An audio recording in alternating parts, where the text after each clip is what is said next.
At my reunion dinner, my mother, Eleanor, looked me dead in the eye and said to my father, "She was never a daughter, Sterling. She was a liability that needed to be settled." My glass of wine was poisoned, but they made one mistake. You can't just liquidate a CIA officer. They didn't end a problem. They summoned a war. My name is Paige Blake. I'm 29 years old, and for the first time in over a decade, I was coming home. The rental car moved silently through the tree-lined streets of Atherton, California, a zip code that smelled of old money and neatly trimmed secrets. I'd landed at SFO an hour ago, the California sun feeling alien on my skin. Here, multi-million-dollar mansions hid behind imposing wrought iron gates, veiled from the eyes of the unworthy. The Vance estate was the grandest of them all, a cold fortress of stone and glass that had been my childhood prison. The chill of the marble foyer hit me first. Then I saw Mrs. Gable, our housekeeper, the only person who had ever shown me kindness here, slipping me a secret Hershey's bar when I was a child. Her eyes met mine, wide with a worry she couldn't voice, before she gave a frantic, almost imperceptible shake of her head and bowed. It was a clear warning. Before I could react, my mother, Eleanor, appeared. She was a vision in a cream-colored Loro Piana dress, her posture perfect. The scent of her Creed perfume was an invisible wall as she placed her hands on my shoulders in a gesture that only looked like a hug. It was a sterile, practiced performance. "Paige," she said, her voice smooth as glass. She pulled back, her eyes doing a swift, critical inventory. "You look hardened. There's something wild about you." A beat of silence. Not like us. It wasn't a welcome, it was a final judgment. Dinner was served at a long mahogany table, its surface gleaming under the cold light of a baccarat crystal chandelier. The meal was an exercise in obscene luxury. Perfectly seared Kobe beef, delicate asparagus, and a wine that cost more than my first car. My father, Sterling Vance, the CEO of Vance Defense, spoke of a new multi-billion-dollar contract with the Pentagon.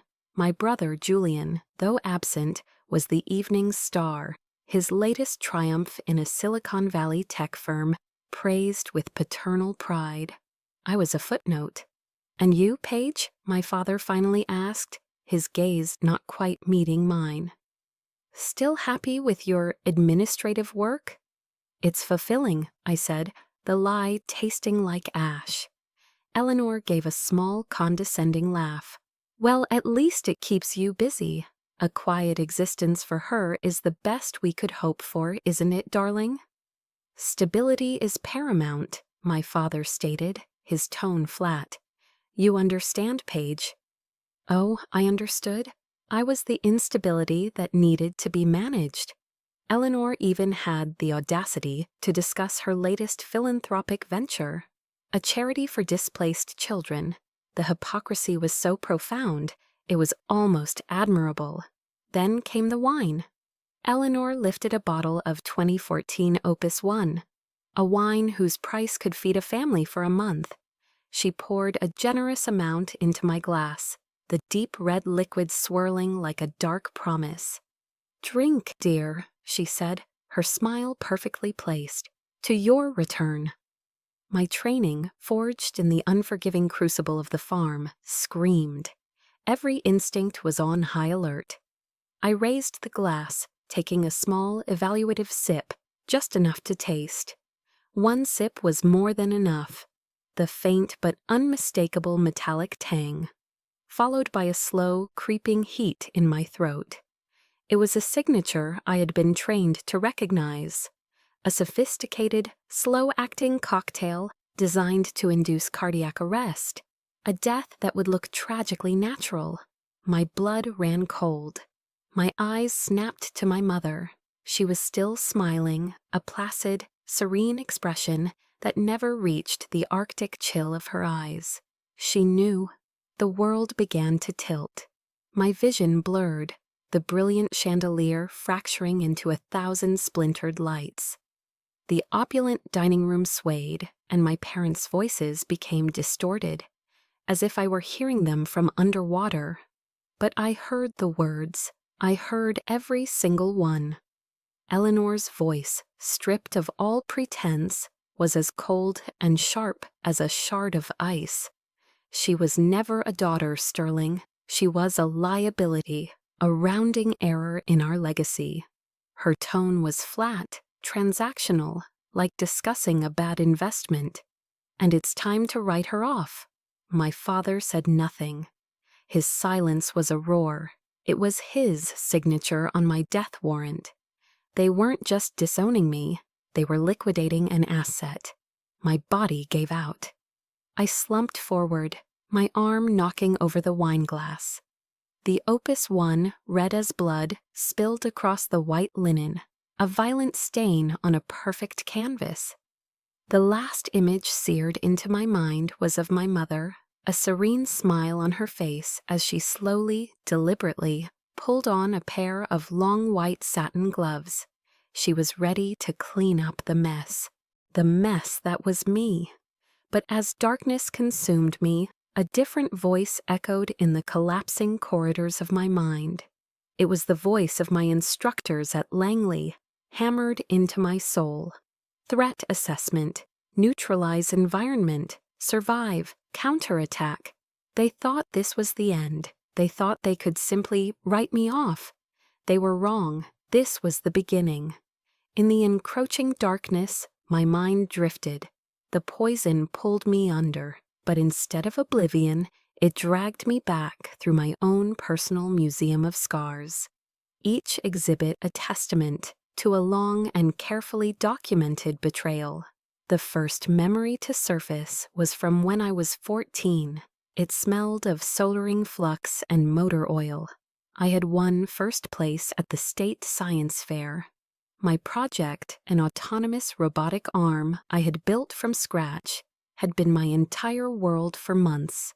I'd spent sleepless nights in the garage, my hands covered in grease and small burns from the soldering iron, my mind electric with purpose. I came home that day, clutching the heavy gold-plated trophy, my heart pounding with a childish excitement I hadn't yet learned to suppress. I found my mother in the living room arranging flowers. She glanced at the trophy, then at my grease-stained jeans, and her perfectly sculpted lips tightened in distaste.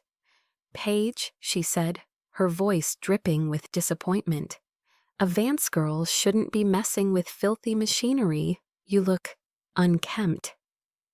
That night, there was a celebration dinner at the country club. Not for me. It was for Julian, who had just made the varsity tennis team. My trophy was quietly placed on a bottom shelf in my father's vast library, behind a collection of leather-bound encyclopedias. Within a week, it was gathering dust, a forgotten monument to an achievement that didn't fit the family narrative. I learned a valuable lesson. My victories were my own, to be experienced in silence. The darkness swirled, and another memory took its place. I was 15. The night air was cold, smelling of rain and the acrid scent of burnt rubber. Julian, drunk and reckless behind the wheel of his brand-new BMW, had crashed into another car, causing a minor injury to the other driver. I was in the passenger seat, the only witness. My father arrived before the police, his face a mask of controlled fury. He didn't check on the other driver. He pulled me aside, his grip on my arm like a vice. "You'll say you were driving," he hissed, his voice low and urgent. "You're a minor. It will be a slap on the wrist. Julian's record must remain clean. He can't have this." Something inside me snapped. "No," I said, the word feeling foreign and powerful. "I won't." He stared at me, his eyes filled with a cold, hard hatred I had never seen before. Your stubbornness, he seethed, will be the ruin of this family. He wasn't talking about the accident. He was talking about me. I wasn't ruining the family. I was just refusing to be another one of its lies. That night, I became an adversary. The final exhibit in the museum was the most painful. I was 16. It was the straw that didn't just break the camel's back. It annihilated it. Julian, facing a failing grade in his AP English class, stole an essay from my computer and submitted it as his own. When the teacher, who recognized my writing style, discovered the plagiarism, Julian didn't confess. He claimed I had framed him out of jealousy, that I had hacked his email and submitted it myself to get him in trouble. Eleanor believed him without a moment's hesitation. She confronted me in my bedroom, her body trembling with a rage that was terrifying to behold. "You are a viper in this house," she screamed, her voice shaking. "You are consumed with envy for your brother." Then she did something I would never forget. She grabbed my birth certificate from my desk drawer, held it in front of my face, and ripped it in two. The sound of tearing paper was louder than her screaming. "I wish you had never been born," she shrieked, the pieces fluttering to the floor like dead leaves. My father stood in the doorway, a silent spectator to my execution. When my mother's tirade subsided, he spoke a single quiet sentence. "Go, before you do any more damage." That was it. No trial, no defense. I was found guilty. I packed a single duffel bag that night and walked out of the house, the torn pieces of my identity still scattered on the carpet. I was invisible, a ghost in my own home, and now I was being exorcised. As I walked down the long, winding driveway toward the cold iron gates, a soft, wrinkled hand grabbed my arm. It was Mrs. Gable. In the faint glow of the porch light, I could see tears streaming down her cheeks. She pressed a small roll of cash and a hastily made sandwich into my hand. "Go, little one," she whispered, her voice thick with emotion. "Go and make a life for yourself, a real life. This place, it doesn't deserve you." It was the only act of kindness I received that night, a tiny flickering candle in the blizzard of betrayal. For years, the memory of her warm hand was the only thing that kept me from believing I was truly and completely worthless. It was my proof that I had, at one point, existed. A sudden, sharp gasp for air brought me back to the present. The smell of damp earth and mold filled my nostrils. I wasn't in the dining room anymore. I was in the wine cellar. My CIA training kicked in instantly, a reflex overriding the fog of the drug. Assess, orient, decide, act. I did a quick mental and physical inventory. No obvious injuries, but my limbs felt heavy, my thoughts sluggish. No weapons, no communication devices. They had stripped me clean. They had dragged my unconscious body down here, planning to stage what? A disappearance? An accident? They had left me for dead. But then I saw it. On a small, dusty wooden crate beside me sat a single butterfly-shaped hair clip. My hair clip. They must have removed it while moving me. A detail, a mistake, a fatal one. They were sloppy. They were arrogant. They thought they had disposed of a family problem, a difficult daughter who had outlived her usefulness. A cold, sharp clarity cut through the last remnants of the drug. I looked around the dark, damp cellar at the racks of priceless wine, standing silent sentinel. I thought of the girl who won the science fair, the girl who refused to lie, the girl who was cast out into the night with nothing but a duffel bag. And I had to ask myself, did they really think I was still that 16-year-old girl?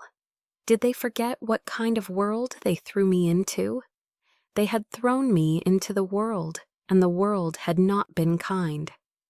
After leaving Atherton with the few $100s Mrs. Gable had given me, I fled to the sprawling, anonymous concrete jungle of Los Angeles. I learned the hard way that survival has a steep price. My first few weeks were a blur of sleeping on park benches in MacArthur Park and checking into squalid motels that smelled of damp desperation.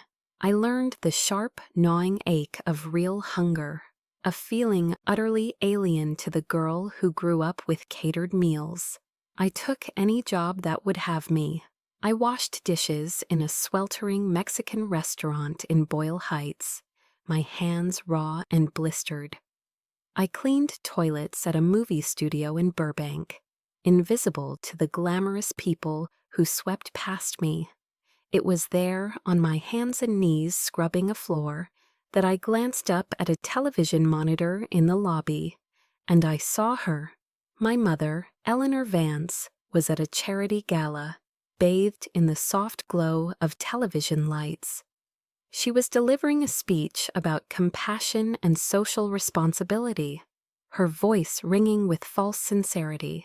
The Chiron at the bottom of the screen announced she had just donated $2 million to the cause. She was donating millions to save the world, while her own daughter, miles away, was debating whether a loaf of bread with the first spots of mold was still safe to eat. The image of her perfect, benevolent smile on that screen was the most profound humiliation I had ever endured.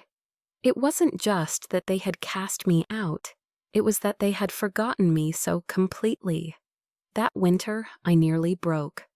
One night, a torrential rainstorm swept through the city.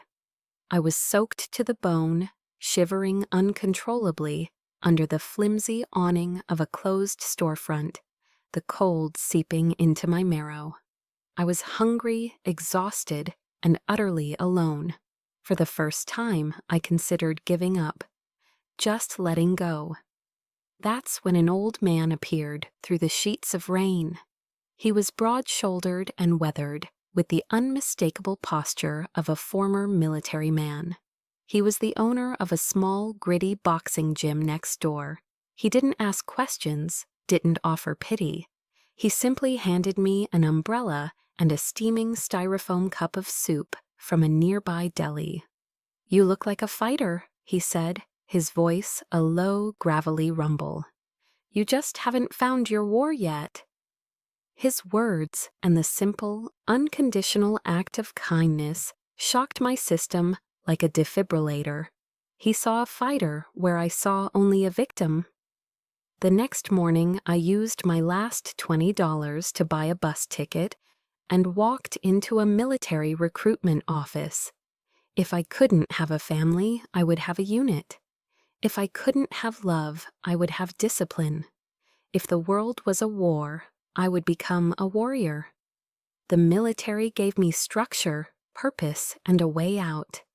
My intellect and a newly discovered, ferocious physical endurance got me noticed. A few years later, I found myself at the gates of Camp Peary, Virginia, known to its initiates as the Farm, the CIA's legendary training facility. The Farm was designed to break you down and rebuild you into an instrument. They strip you of everything: your name, your past, your weaknesses, your emotions. They teach you how to lie with a steady pulse, how to withstand brutal interrogation techniques, how to turn your body and mind into weapons. The training was a special kind of hell, but for me, it was also a sanctuary. I channeled my pain. During brutal hand-to-hand combat drills, my opponent's face became Julian's. During psychological endurance tests, when instructors screamed insults to break my will, I didn't hear them. I heard Eleanor's voice telling me I was a viper, a disappointment. My family had given me a lifetime of unauthorized training for this place. They had made my pain my greatest asset. I graduated at the top of my class. I learned how to disappear in a crowd, how to read a man's intentions in the flicker of his eyes. how to survive in a hostile city with nothing but the clothes on my back. I became a ghost, an operative, a tool of the United States government. But deep down, my motivation wasn't blind patriotism. It was survival. Every skill I acquired, every language I mastered, was another brick in the fortress I was building around my heart. They taught me how to feel nothing when necessary. It was the greatest gift and the most bitter curse they could have ever given me. And now, standing in the cold, damp wine cellar of the Vance estate, I finally understood my true inheritance. It wasn't stocks or real estate, or a name that opened doors. My inheritance was the scars, the resilience, the lethal silence I could deploy at will. My father had built an empire of steel and gunpowder. I had built myself out of ash and betrayal. I looked at my hands, no longer soft and manicured, but calloused and capable. I thought of theirs, my father's, signing contracts, my mother's, pulling on satin gloves, and I wondered whose weapons were more powerful. It was time to find out. Using the butterfly hair clip from the cellar, I picked the lock on a little used service door and slipped out into the pre-dawn quiet of Atherton. I stole a car from the long-term parking at a nearby country club and drove south, the miles creating a desperately needed buffer between me and that house. I found a cheap motel in San Jose, a place of peeling paint and transient shadows, and paid in cash. Alone in the musty room, the adrenaline began to fade, leaving behind a profound, soul-deep isolation. There was only one person on the planet I could turn to. From a burner phone I'd purchased at a gas station, I initiated an emergency contact protocol I had prayed I would never have to use. Through a complexly encrypted network, I sent a single coded word to a single recipient: compromised. The recipient was a man named Luca, codename Spectre. He was the senior case officer who had recruited me, a living legend within the CIA who had not only survived the Cold War but had thrived in the shadowy conflicts that followed. To most of the agency, he was a ghost. To me, he was the only person who had ever truly seen me. The burner phone vibrated exactly 10 minutes later. I answered, my heart hammering against my ribs. "Blake, situation report." Luca's voice came through, calm and steady, utterly devoid of panic. He sounded as if I were merely calling to report on the weather in Northern California. My own voice was shaky, but I forced it into the clipped, precise cadence of a field report. Drugged, detained, attempted termination. Suspects are my biological family. There was no hesitation on the other end, no flicker of disbelief, just a calm acceptance. "Understood," he said. "Sanctuary protocol is now active. Find a secure location and lay low. I'll handle the back end from here." He paused, and then his voice softened almost imperceptibly. "You are not alone." Those 4 words hit me harder than any physical blow. You are not alone. For 12 years, since the night I walked out of that house with a duffel bag, I had been utterly and completely alone. For the first time in a cheap motel room that smelled of stale cigarettes, that was no longer true. I had an ally. I had backup. My mind flooded with memories of Luca. He wasn't just the man who taught me how to plant a listening device or escape a pair of handcuffs with a paperclip. He was the man who sat with me in a sterile debriefing room after my first mission in Bogota, where I had witnessed horrors that still haunted my nightmares. He hadn't offered me empty platitudes or told me to toughen up. He had simply, quietly, brewed a cup of Earl Grey tea, the kind he remembered I liked, and set it in front of me. "The pain is part of the job, Blake," he had said, his gaze steady and knowing. How we carry it is what defines us. He taught me how to forge that pain into armor, instead of letting it become a cage.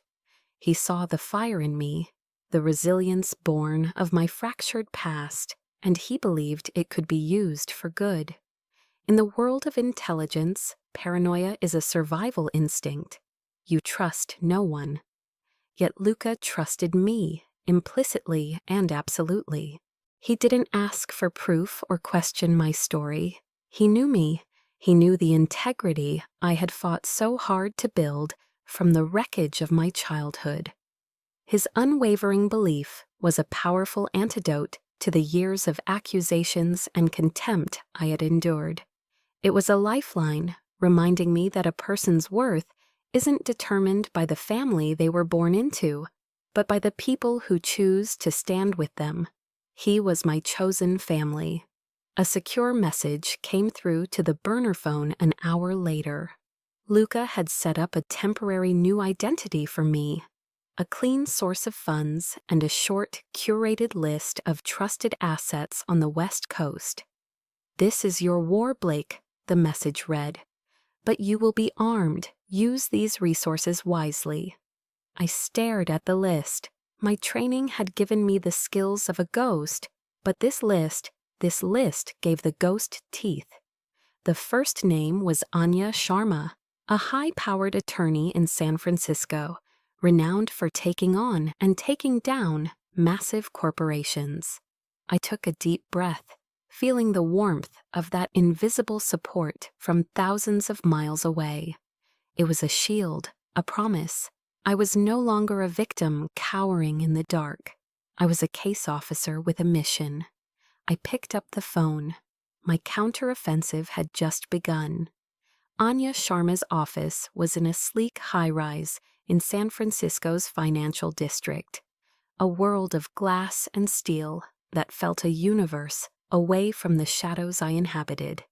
The view from her floor-to-ceiling windows was a stunning panorama of the bay, a backdrop of power and influence.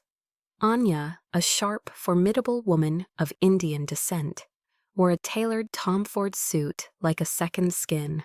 Her eyes were intelligent and piercing, and as I laid out the facts, the drugging, the cellar, the escape, they missed nothing. She didn't offer a word of pity or comfort. She listened with the intense focus of a predator. "They believe you're dead," she stated when I finished, her tone crisp and analytical. It wasn't a question. That gives us the element of surprise. And to be clear, Paige, we aren't suing for emotional distress. That's weak, and it's what they'd expect. We are going after them for felony fraud, conspiracy to commit murder, and intentional infliction of harm.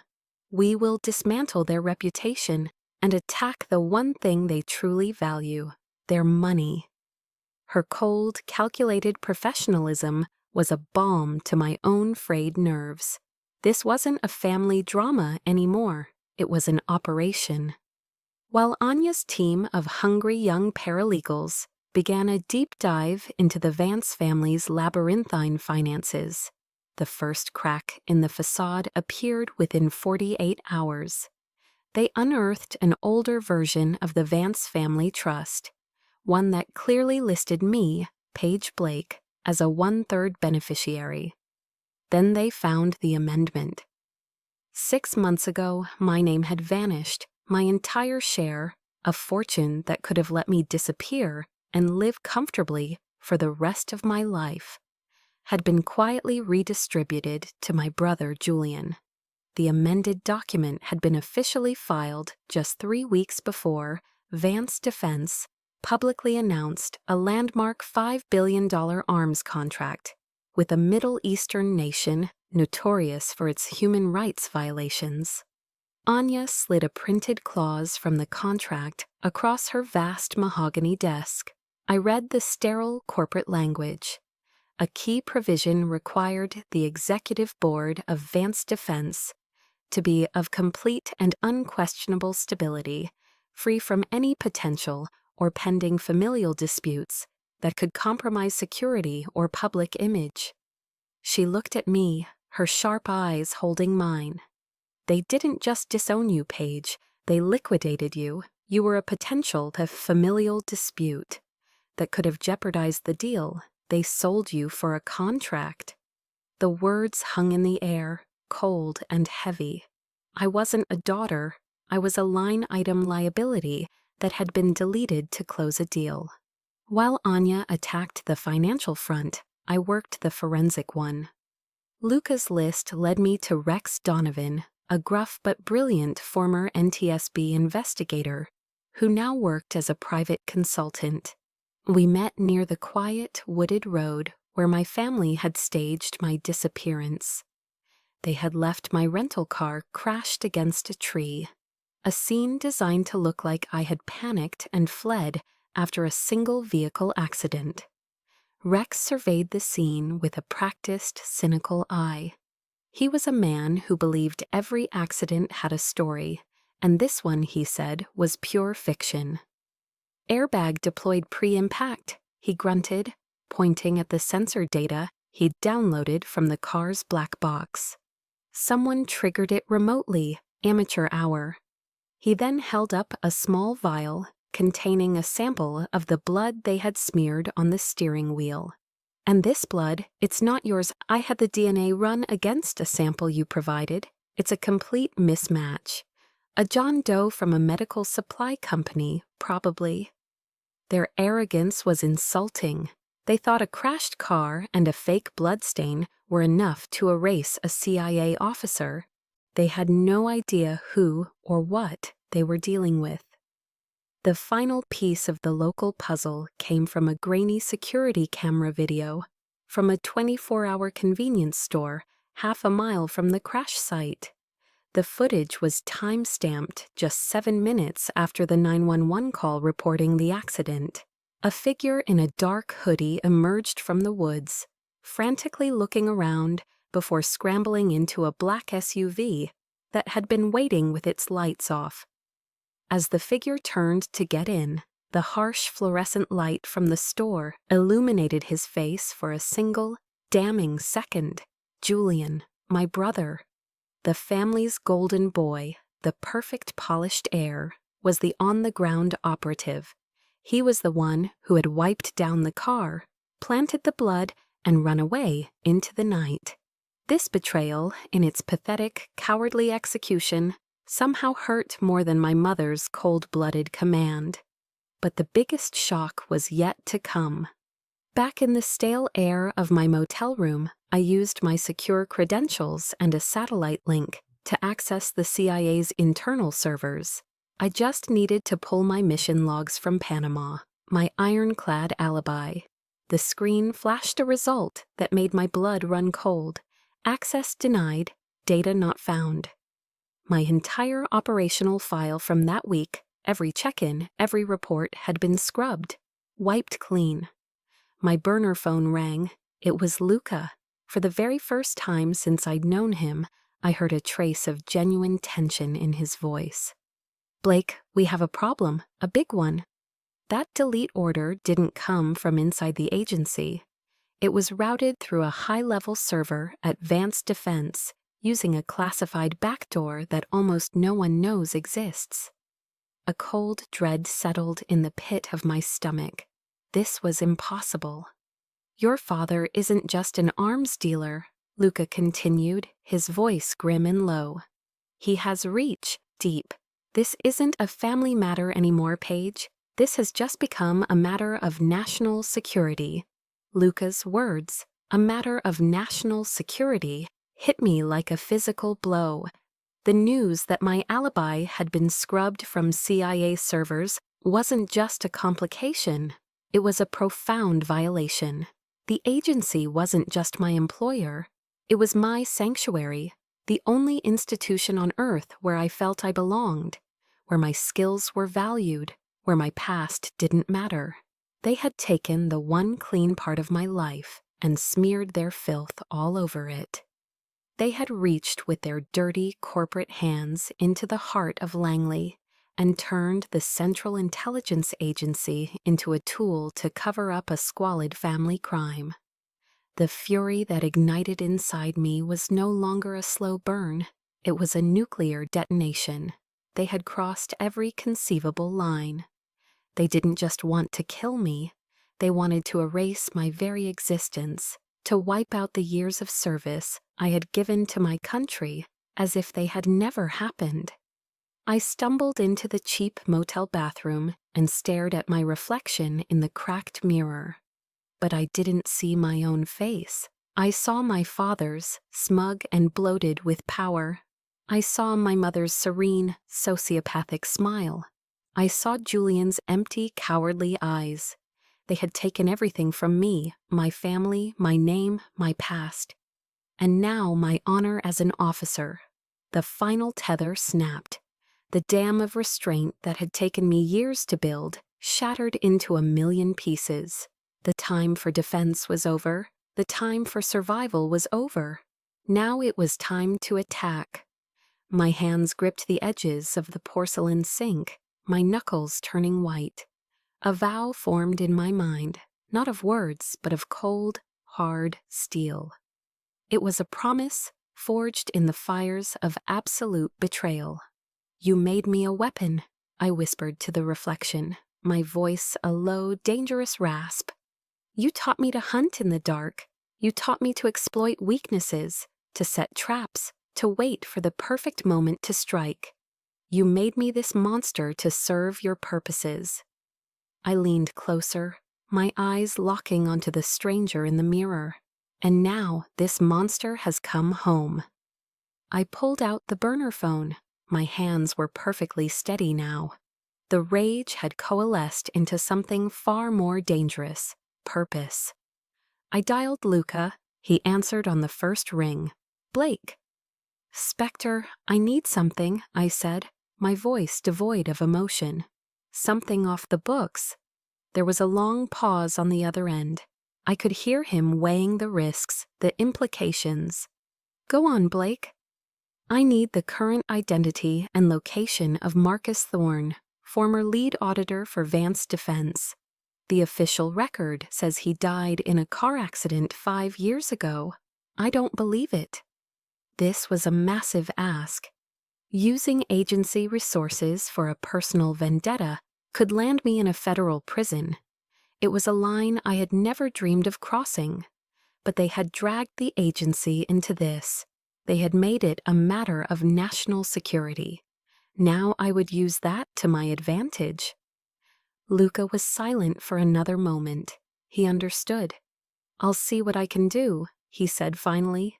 "But be careful, Paige. The path you're on now, there's no coming back." "I know," I said. "I'm not planning on it." While I waited for Luca, I made another move, one that was arguably even riskier. Using a layered anonymizing protocol I'd learned at the farm, I sent an untraceable text message to a company phone belonging to a woman named Chloe Mercer. She was a mid-level archivist at Vance Defense. Her father, a brilliant engineer, had been a Vance employee who had died of a sudden heart attack years ago, shortly after being discredited for raising concerns about a missile guidance system. The message was simple, just one sentence designed to plant a seed of doubt in fertile ground. "They lied about your father's death, and they're lying about a lot more. I know some of you listening might think this was reckless, a gamble I shouldn't have taken. But I have to ask you, when you've been pushed into a corner with nothing left to lose, wouldn't you take a chance?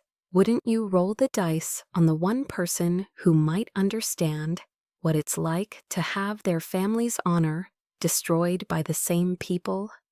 I didn't know how she would react. She could report me. She could ignore it. But in an asymmetrical war against a giant, you don't win with brute force. You win by creating allies in the most unexpected of places. I had just lit a fuse deep in the heart of the Vance Empire. Now all I had to do was wait for it to burn. A few hours after my request, an encrypted message from Luca appeared on the burner phone. It was brief and to the point. "Thorne, alive. Alias in Bend, Oregon. Coordinates attached. Extreme caution advised. Subject is paranoid and armed. I didn't hesitate.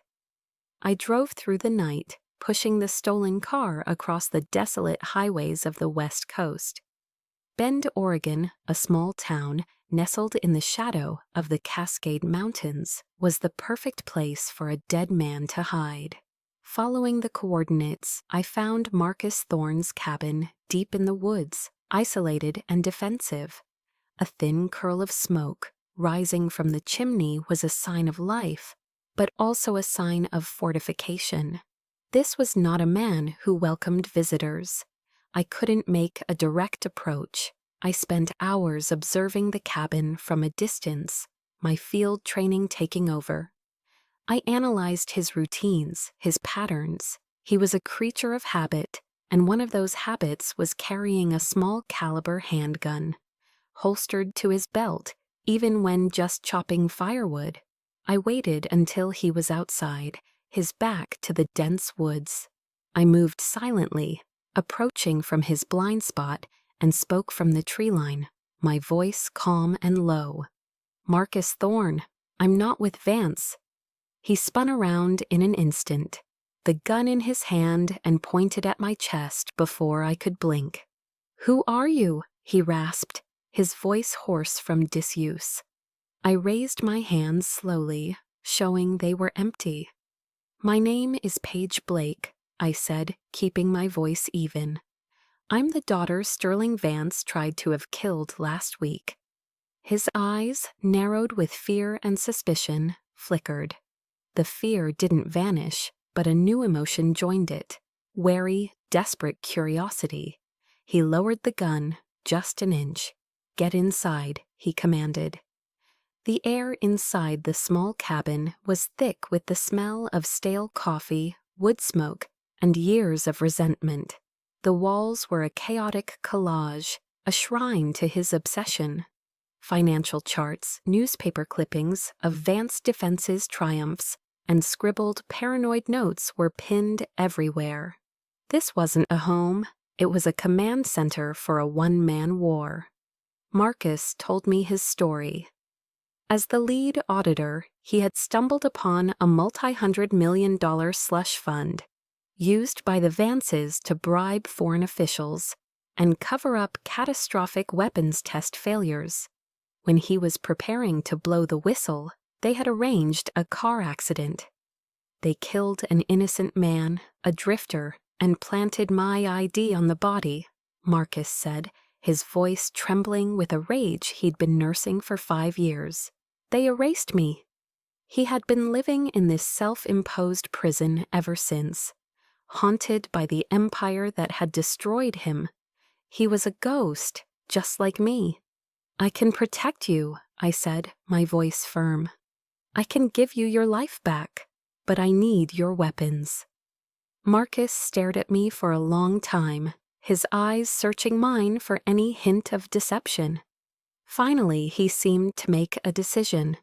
He walked over to an old, heavy iron footlocker, unlocked it, and pulled out a small digital audio recorder. "I planted this in Sterling's private conference room the day before I died," he said, his hand shaking slightly as he held it out. "It's voice activated. It recorded everything." He pressed play. A voice, elegant and chillingly familiar, filled the small cabin. It was Eleanor. "The girl is the last loose end. Eliminate the liability. Everything will be buried." Then came Sterling's voice, discussing with his lawyers how to handle Julian's various legal troubles, including a recent arrest in Mexico, quietly and permanently. It was all there. The conspiracy, the motive, the utter lack of morality. It was the smoking gun.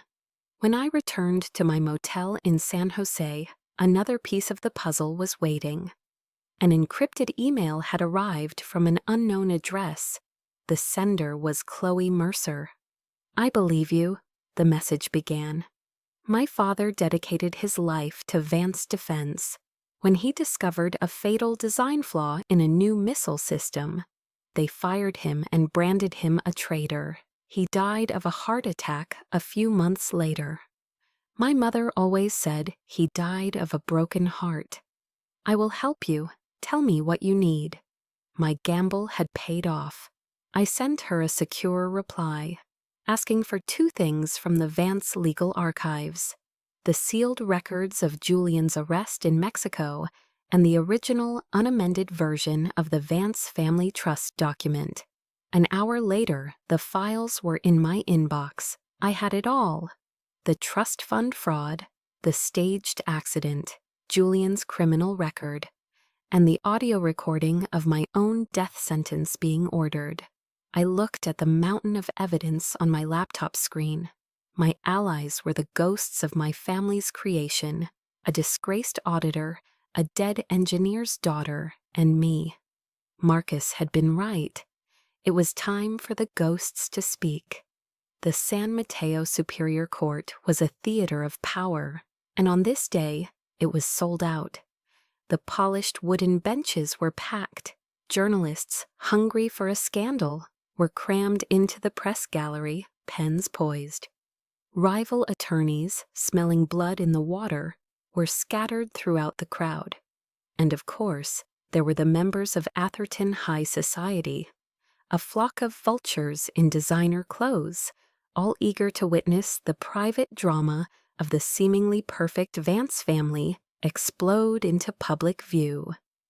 I sat beside Anya, a silent still point in the swirling vortex of my own making.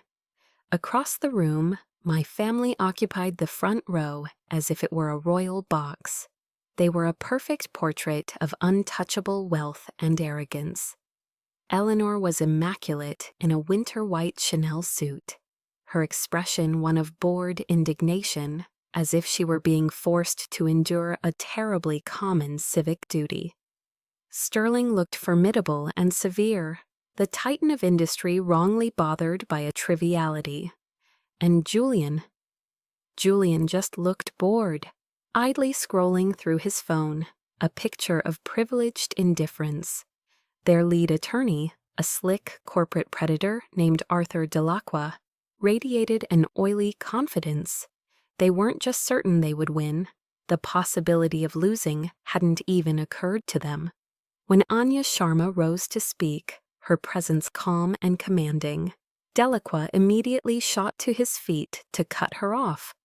"Your Honor," he began with a contemptuous sneer, "this is a desperate and frankly pathetic attempt by a disgruntled, unstable daughter to extort money from her loving family. There is no case here, only a shakedown. We move for immediate dismissal." The judge, a woman in her late 60s named Judge Marion Shaw, was known for her sharp mind and no-nonsense demeanor. She peered at Delacroix over the top of her reading glasses, her expression unreadable.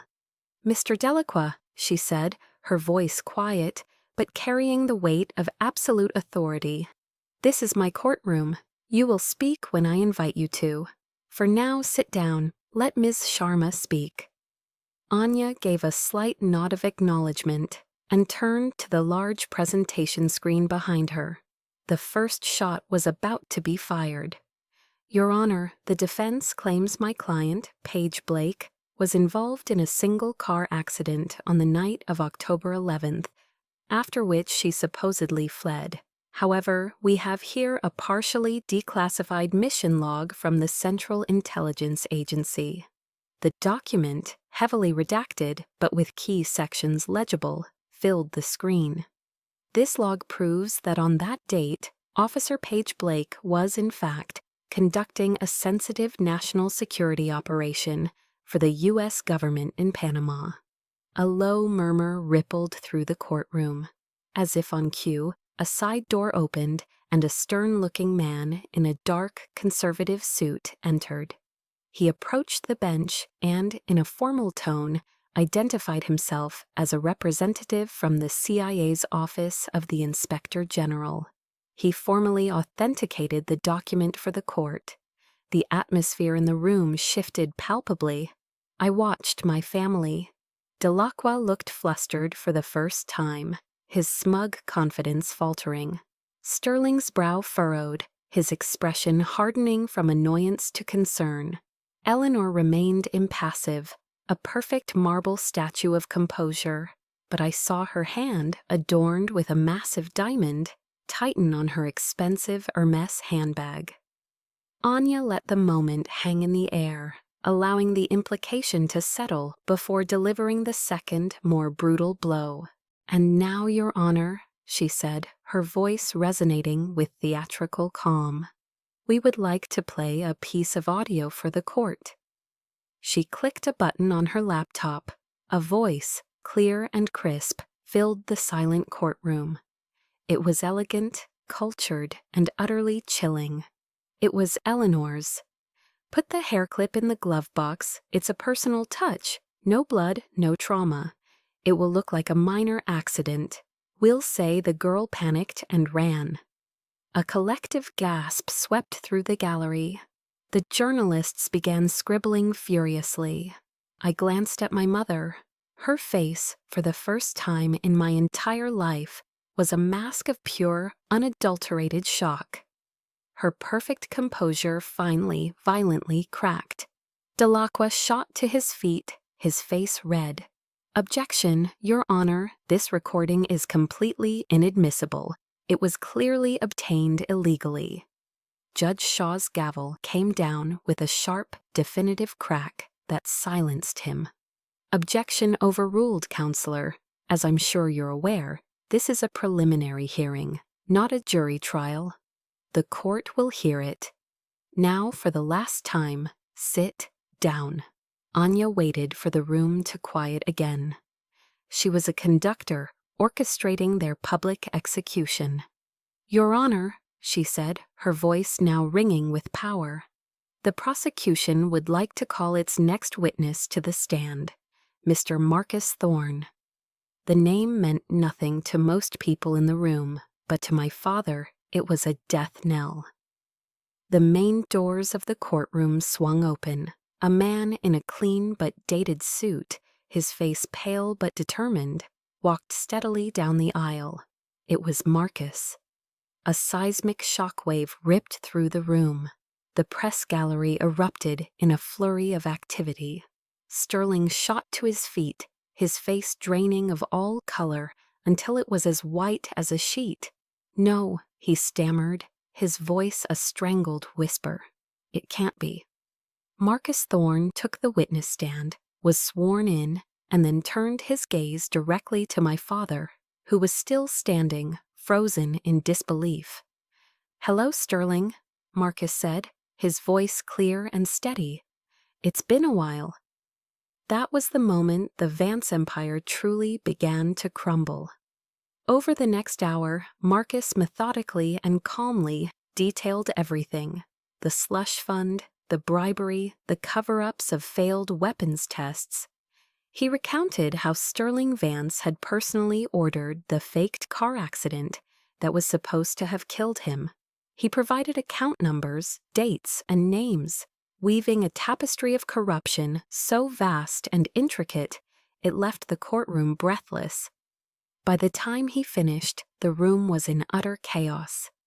Delacroix was frantically trying to object, to discredit, to do anything, but it was like trying to patch a dam with chewing gum. The judge's gavel banged repeatedly, a desperate attempt to restore a semblance of order. When quiet finally returned, she looked directly at my family. Her eyes were chips of ice, devoid of any mercy or compassion.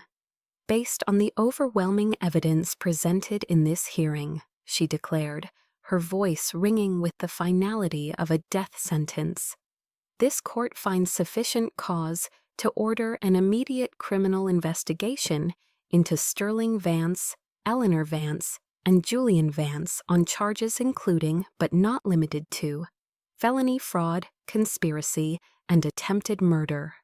She looked at each of them in turn, her gaze lingering for a moment on my mother's shattered, horrified expression. "This hearing is concluded." Her final gavel strike echoed through the silent courtroom like a gunshot. the sound that would forever mark the end of the long and fraudulent reign of the Vance dynasty. The fallout from the hearing was swift and brutal. The news spread like wildfire through the financial world. Vance defense stock plummeted, becoming worthless overnight. The Pentagon immediately suspended all existing contracts and launched a full-scale investigation. The media dubbed it the defense industry's Enron, a spectacular implosion of greed and corruption. From my anonymous hotel room, I watched the empire my father had built, on a foundation of lies and cruelty, turn to ash on the evening news. I had expected to feel a sense of triumph, of victory. Instead, there was just a vast, cold emptiness. I had won, but the price of winning was everything. I had 3 final loose ends to tie up. The first was Julian. I visited him at the federal prison where he was being held. He wore a standard-issue orange jumpsuit that hung loosely on his now gaunt frame. The golden boy glow had been extinguished, leaving behind a hollow, pathetic shell. He looked up as I sat down opposite him, a thick pane of plexiglass between us. "Paige," he said, his voice a weak rasp through the speaker. "I'm sorry." I looked at him, not with hatred, but with a profound and weary pity. "No, you're not, Julian," I said, my voice steady and even. "You're not sorry for what you did. You're only sorry you got caught." I let the truth of that sit in the sterile air between us. "You never saw me as a sister. I was just an obstacle in your path. Another problem for Daddy to fix. Goodbye, Julian." I stood up and walked away without looking back, leaving him to the 25-year sentence he had earned, and to the hollow truth that he had authored his own destruction. My second visit was to my father. Sterling had suffered a mild stroke after the hearing and was now residing in a high-end long-term care facility overlooking the Pacific. I found him sitting in a wheelchair by a large window, staring out at the ocean, a king surveying his lost kingdom. He didn't turn or acknowledge me when I entered the room. His once commanding presence had shriveled into a fragile silence. On the table beside him, I placed the old Zippo lighter he had carried for years, its brass casing worn smooth. "You had a choice," I said softly, more to myself than to him. "You had a chance to be a father. You chose to be a CEO instead." I paused, waiting for a response that I knew would never come. "I hope it was worth it." He remained silent, his gaze fixed on the horizon. His silence was no longer a weapon of complicity. It was the empty, final silence of absolute defeat. I left, closing that chapter of my life for good. The most difficult confrontation was the last. Eleanor was under house arrest in the Atherton mansion, now a cold, empty mausoleum echoing with her failures. When she saw me, her eyes, once so cold and controlled, were wild with a frantic, cornered fury. "You!" she shrieked, her voice raw. "You've ruined everything. You were always a curse on this family." I looked at her, standing amidst the ruins of her perfect life, and I felt nothing but a distant, clinical detachment. "No, Mrs. Vance," I said, my voice quiet but firm. "I'm not the curse. I am the consequence of your choices." I held her crazed gaze. "You taught me that, in this world, only the strong survive. You taught me that sentiment is a weakness, and that all that matters is winning." I gave her a small, cold smile. "And I learned the lesson well, so thank you for the education." I turned and walked out of the house for the last time, her screams of rage and denial fading behind me until they were nothing but a faint, pathetic echo. That night, I stood on the balcony of my hotel room, looking out at the glittering expanse of San Francisco. The war was over. I had won. I had justice. I had destroyed the people who tried to destroy me. But after all of it, a question lingered in the sudden, terrifying silence. Who was I now? I was no longer a Vance. I was no longer an active officer operating in the shadows. For the first time in my adult life, I was completely and utterly free. And that freedom was both exhilarating and terrifying. The question was no longer how to survive. It was how to live. 2 weeks after my final visit to Atherton, I submitted my resignation to the CIA. Luca handled everything quietly, ensuring my departure was clean and absolute. In our last meeting, a bittersweet farewell in a quiet Virginia diner, he slid a small envelope across the table. Inside was a new passport with a new name and a clean slate. "You've served this country honorably, Blake," he said, his eyes kind. "Now it's time to serve yourself." I thanked him, my mentor, my chosen family, the only father figure I had ever known. As I drove away from Langley for the last time, I felt as though I were shedding an old skin. The weight of being Paige Blake, CIA officer, and Paige Vance, unwanted daughter, finally lifted. I was no longer a spy. I was no longer a victim. I was just a woman, searching for a place to call home. I found home in the most unlikely of places, a small rustic cabin on the edge of a frozen lake in Maine. The winters here were long and unforgiving, but the profound silence of the snow-covered landscape was deeply healing. The question that had haunted me in San Francisco, how to live, began to find its answers here. I spent my days relearning how to be a person instead of a weapon. I read books, not for intelligence gathering, but for the beauty of the words.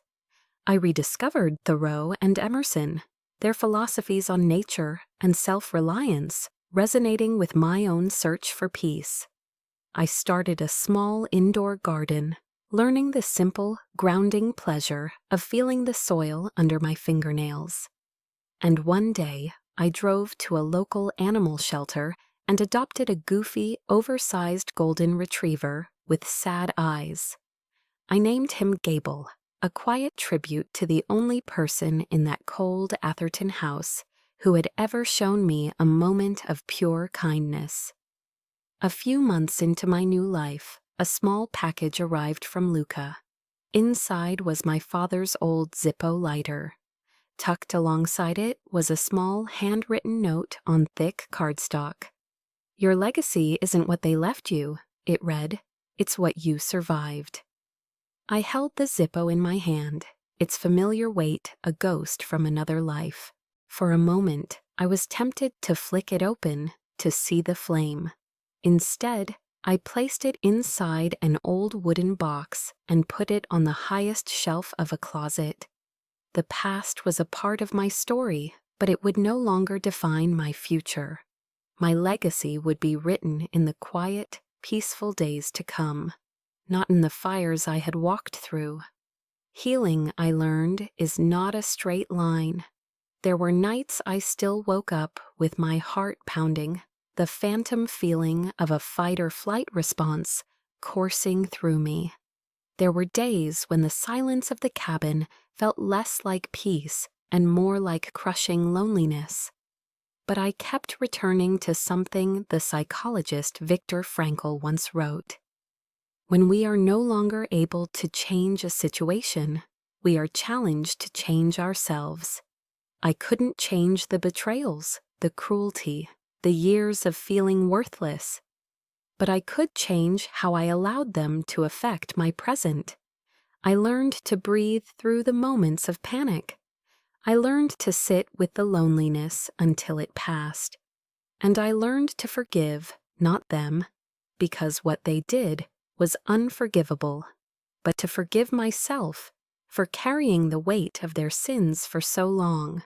This morning, I sat by the window with a hot cup of tea, watching the sun rise over the frozen lake. The sky bled into brilliant shades of pink and gold, painting the snow and ice with a breathtaking beauty. Gable was curled up at my feet, his soft, even breathing a comforting rhythm in the quiet room. For the first time in as long as I could remember, I felt a sense of peace, a complete and total peace. They had tried to erase my name, but I had found myself. They had tried to bury me, but they never knew that I was a seed. And here, in the quiet solitude of a Maine winter, I was finally beginning to bloom. My story has found its peace, but I know that for many of you listening, your own story is still unfolding. Maybe you've seen a reflection of your own family in mine, or felt the sting of being undervalued. If you have, please know this: you are not alone, and your worth is not determined by those who refuse to see it.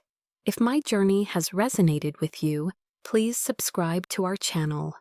There are more stories like mine waiting to be told, stories of resilience, of finding strength in the broken places, and of building a new dawn, one sunrise at a time.